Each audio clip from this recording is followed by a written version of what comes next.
سامعین و ناظرین، آج آپ کے نالج میں ایک بات لانا چاہتا ہوں۔ اللہ رب العالمین نے 4 کتابیں نازل فرمائی، تورات، زبور، انجیل اور قرآن مجید۔ یہ ہم سب کو معلوم ہے۔ تورات، زبور اور انجیل کا مکمل حافظ آپ کو دنیا میں نظر نہیں آئے گا۔ ایک واحد قرآن مجید کے حفاظ نظر آتے ہیں۔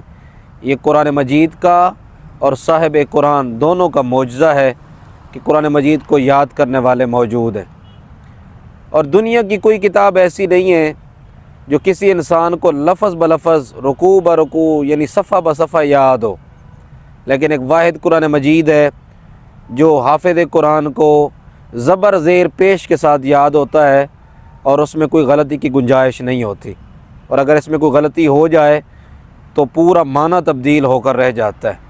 اس لیے ہم کہتے ہیں قرآن تیری صورت و سیرت کا عنوان نظر آیا۔